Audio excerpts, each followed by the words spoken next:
Today, I'm interviewing Olivia Scobie, a social work counselor in Toronto who specializes in perinatal mood, birth and reproductive trauma, and maternal mental health. She's also the founder of Postpartum Support Toronto. She will be talking to us about postpartum resiliency.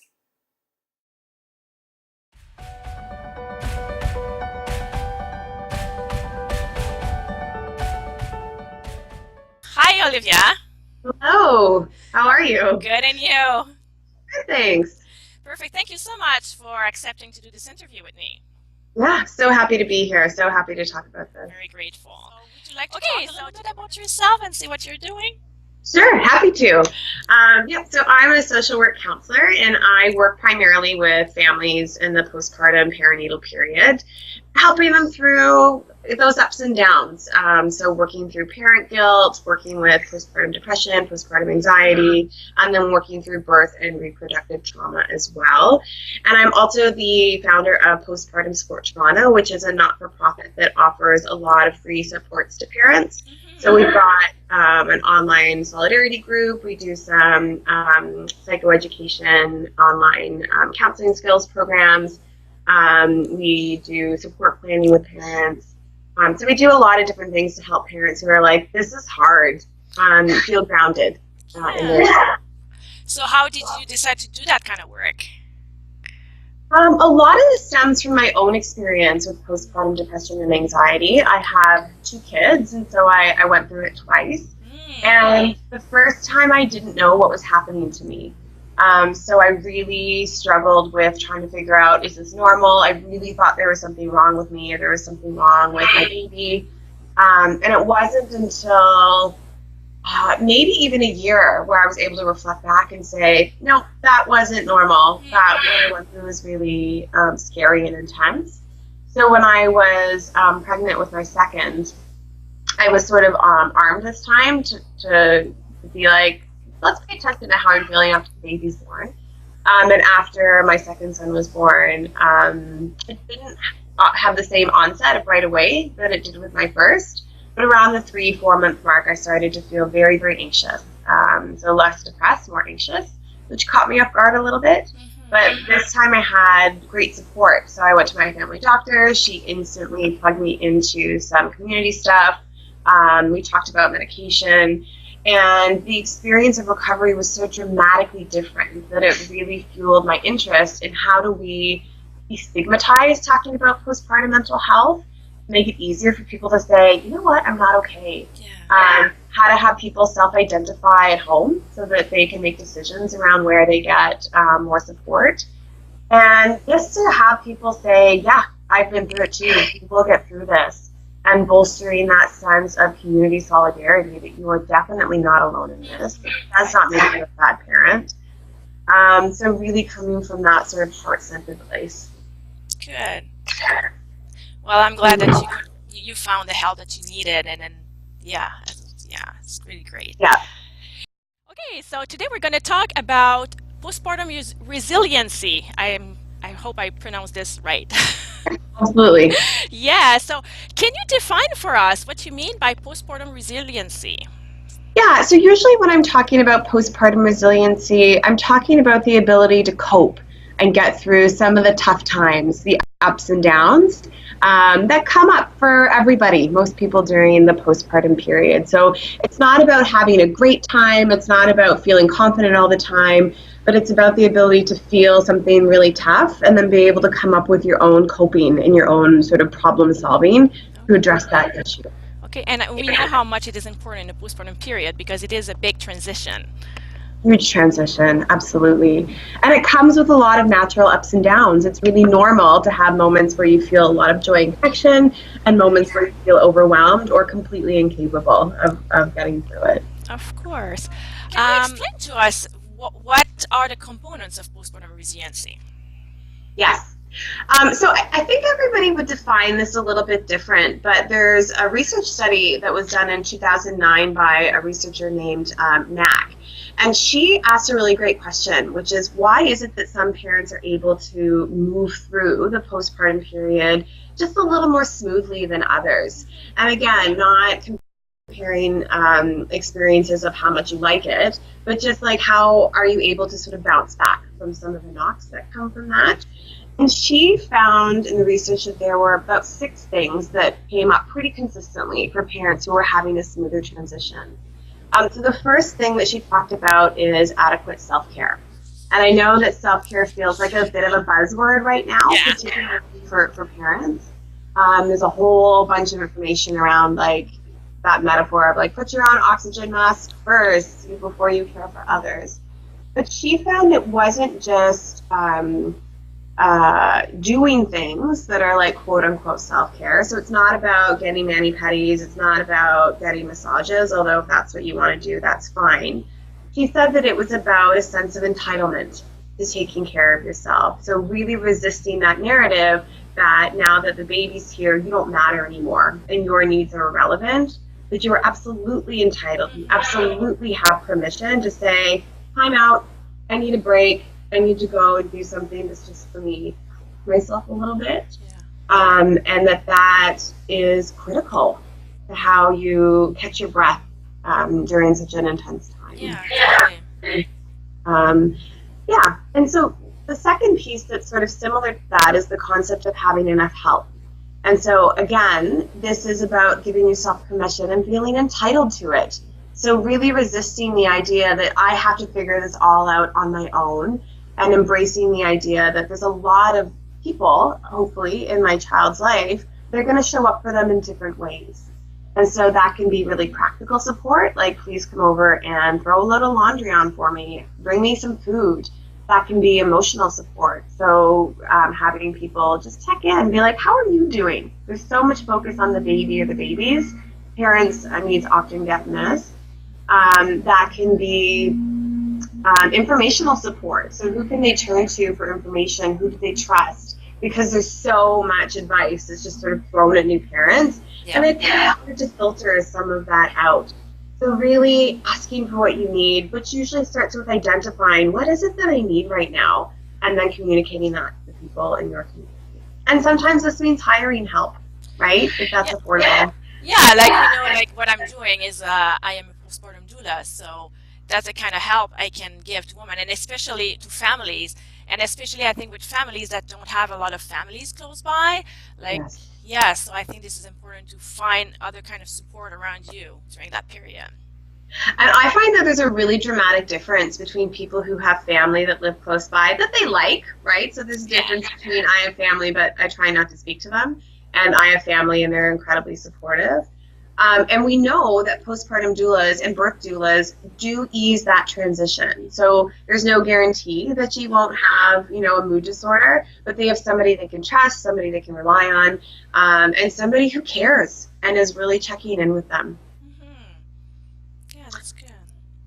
So the third piece around postpartum resiliency is feeling understood. And again, this is where doulas can be really critical because they offer that listening ear.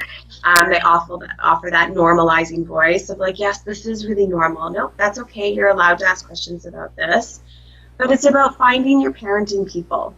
And again, in this sort of world where there's a lot of different philosophies around how to show up as a parent, it's about finding a place that people can talk about their vulnerabilities, talk about the questions that they have that they're feeling uncertain about, and get a kind, supportive response from that. We know that loneliness and isolation is a big contributing factor to postpartum mood disorders, and so really trying to break through that so that people have somewhere to go on the tough days. And not feeling shame, being able to... Because it's being vulnerable when we talk about struggles that we have, and some moms or parents could feel like, oh, will I be understood? Would they think I'm a bad mom or a bad dad? Or Absolutely. And so it's interesting because I find that two of the biggest questions that come up for parents is this normal? That's like the number one question I think that parents have. And am I doing this right? And so having places to go and find some answers for that is super important to really cultivate the sense of, I got this, I'm going to be okay. The other thing that's really interesting is you get to see where you're going when you hang out with parents whose children are at different ages and stages, and you get to see how far you've come. So when you have a 2-week-old, it's really helpful to hear other people who are like, yes, I went through that too. My baby's 6 months now. Like eating, sleeping, like all of that, those pieces have been resolved, maybe. And then when you have the baby with 6 months and you see somebody who's crying and bleary-eyed and like really struggling with feeding their baby, you get to say, yes, I've been there. I promise it gets better. So that everybody's in a different place on that continuum of the first year. Mm-hmm. And what I've been reading more recently because of a new book that came out by Kleiman. Have you heard about the book? Mothers Have Scary Thoughts. And I was surprised. Like, I didn't know that 90% actually of moms do have scary thoughts. I was like, really? Like, this is, and I don't think we talk about that much either. Like, moms don't want to talk about their scary thoughts because they're scared of what people would think about it. Oh, yeah, particularly if the scary thoughts are you doing something to your baby. And so sometimes they're called scary thoughts. Sometimes I'll call them intrusive thoughts. These are thoughts that just sort of jump out at you. And suddenly you feel terrified. Images of really awful things happening to you, your baby, your loved ones.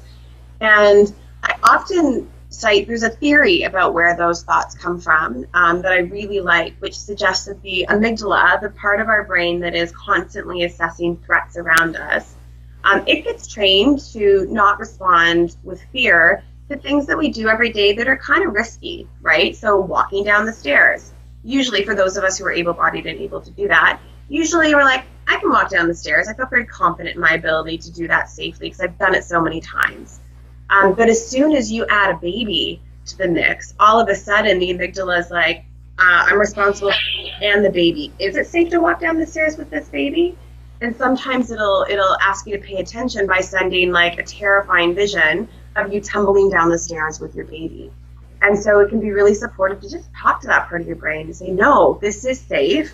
I am going to take extra precaution. I'll hold onto the railing. I'll hold them in tight. I'll go slowly. But if you don't know that that is a common experience while you're figuring out what's safe and what's not safe, it can be debilitating. Oh, yeah. Yeah. And we also know for people with postpartum anxiety or postpartum obsessive compulsive disorder, they can be just flooded with the thoughts. And then it goes beyond sort of normal into a clinical bucket. Yeah. Mm-hmm. But Kleiman's book is great because it has little images, right? Little cartoons. Yes. It's like to experience that. Yes, I've just ordered a book, so I'm just waiting for the book to arrive to read it, but I've read lots of good reviews about it. Yeah. No, it's a brilliant book. Oh, so you read it? I've just flipped through it. I don't know, but I was like, yes. And there's little snippets online of some of the cartoons. Yes. And I was like, yes. I love That's great. Yeah. So I think we're at the 4th component of postpartum resiliency. Yeah. And so the 4th component has to do with feeling like the stress in your life is manageable. And so obviously we can't control the stressful things that happen to us or in our lives. So if you have a newborn baby and you're also grieving the loss of a pet or the loss of a parent, you don't have a lot of control over that. You know that if you've been forced to move or if you're under considerable financial strain or if your partner is not showing up for you, if you have a partner and they're not showing up the way you want, we can't control those things. But having a sense of, I can cope, I am going to get through this, and a sense of knowing how to support yourself through difficult times is really critical. So if you don't feel like you have an outlet to talk about the stress, if you don't feel like you can get back to a place of being grounded and taking it one step at a time or doing problem solving, you tend to have a harder time. And this is usually best supported with someone to talk to, either whether that's professionally or whether that's just really wise sort of community members or friends that sort of say, this is how I do it, building your own sort of tools. That's good. And then we talk about like big changes in transition, postpartum transition, is that, don't you think sometimes like big decision as moving or that kind of stuff would be better just to wait a little bit until like we have, if we can, like I know it's not always possible, but big decisions like that, just to wait a little bit so we get more familiar with, parenthood and... Yeah. And so ideally, yes, you would be minimizing stressful experiences. Moving and renovations is a big one that I see all the time because when we think about growing our family, often we want to grow our space as well. But it is a huge factor in what happens with people's mood because it is so stressful to move anytime. right? And then when you add caring for a newborn on top of that, it can be really overwhelming. So as much as you can, wait to do those things until life feels a little bit more stable. Yeah, totally. And this brings me to the fifth point, which is feeling ready for the baby. Again, we don't necessarily have full control over this because babies' arrivals are fairly unpredictable. And again, this is where I'll sort of give a plug for doulas, to have somebody sit down with you and say, okay, so what are all the things that need to get done before the baby comes, and how can we tackle that, and like what can I take on and what can you take on? Particularly parents of preemies really struggle with a sense of, I wasn't ready, like I didn't have all the things in place, because it feels a bit like, I don't know, like you're hunkering down to weather a bit of a storm when you get ready for a newborn. And ideally, you want to have everything sort of purchased that you need, a backup of like food, so that you're not also thinking about what am I going to eat right now. You would have all your support people in place. And without that component, it can feel very discombobulating. Feel like I don't know what to do next right now. So we're talking about making a postpartum plan. Like we talk a lot about a birth plan. Yes. We think a lot about getting ready for the birth, but actually the postpartum period, we have to get ready for that as well. Yes, and this brings me to the last point around having realistic expectations. Every time we talk about birth plans or postpartum plans, I have a bit of a set it and forget it mentality to it, to be like, it's going to be pretty unpredictable in terms of what happens next, but it's good to set some intentions around like, here's what I would like to be moving towards, and if that gets disrupted, that's okay. You have full permission to change your mind. But realistic expectations is a challenge for a lot of people, because we don't know what we don't know about birth, about parenting, about getting through that postpartum period. But we have a lot of ideas or images about what that is supposed to look like, right? And usually the postpartum image is that I'm going to be at home, snuggling my baby. A lot of people are pretty determined to nurse, to be their baby from their body. That is really hard and sometimes takes a lot of work. If you get a kid who has any sort of health problems, if you have health problems, it can be really shocking to have that be disrupted and to have to sort of change gears really quickly. But also, people have a very clear image often around how they're going to feel. I'm going to feel so filled with love. I'm going to feel so, I'm going to have instincts sort of kick in and take over for me. Bonding happening right away. Yeah, and that's not the case for everyone, and it does not mean that there's anything wrong with you, definitely. It doesn't mean that you aren't good at this. It just means that you have a different pathway into parenting, and that's totally fine. So really taking some time to think about how adaptable can I be, and where do the images come from about what I think it means to be a parent and how I think it's going to feel to be a parent. Also, this like self-sacrificial sort of image that we have around parenting, really trying to challenge that, right? To say, I am going to need help. I am entitled to self-care. I do need to find places to talk about my feelings is also really important. Totally. Well, that's good, because yes, I remember even me in my experience, I had those expectations. Oh, my baby will sleep well. I can bring my baby everywhere. That's going to be easy. He's going to sleep everywhere. No, it was not that easy, and I realized no, it's not. Or I will be able to rest as much as I want if baby is sleeping. Or then I realized that sometimes I wanted to sleep and baby was awake and I couldn't sleep, and it was harder. And there's also this sort of idea that if you do everything right, quote unquote right, that you will have an expected outcome, right? So if you go to yoga and you hire a doula and you get midwives and you do like hypnobirthing, like this is what your birth will look like. And if you do all these things around like nursing the baby and do all these things around like early sleep, then you're going to have a great sleeper and a great eater.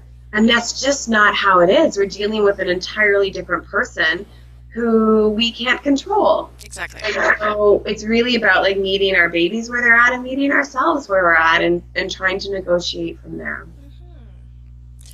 So Do you think if parents have a high level of postpartum resiliency, can it help, you think, preventing the development of a postpartum mood or anxiety disorder? Yeah. So there's a lot of things that contribute to postpartum mood and Yeah. anxiety disorders. We know that there's biological pieces at play. We think there's research being sort of conducted right now that there's a genetic piece at play.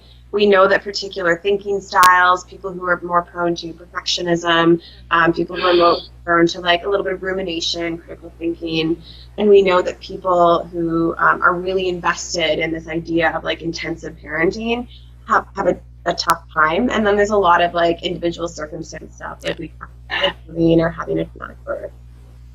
So the answer is yes, maybe. Mm-hmm. So yes, putting some thought in, putting a lot of supports in place, absolutely can be very supportive in terms of reducing or hopefully preventing a mood disorder, but not always, because there's a lot of other factors at play simultaneously. But regardless of whether or not somebody is diagnosed with a mood disorder, these things will be supportive across the board, right?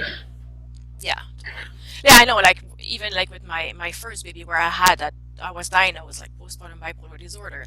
I mean, we had things in place. I had support, my mom came, my husband was working from home, like he was helping a lot, and it happened. And I think there was a lot of factors that contributed to it. It was not necessarily because I was not ready enough for Yeah. the postpartum transition.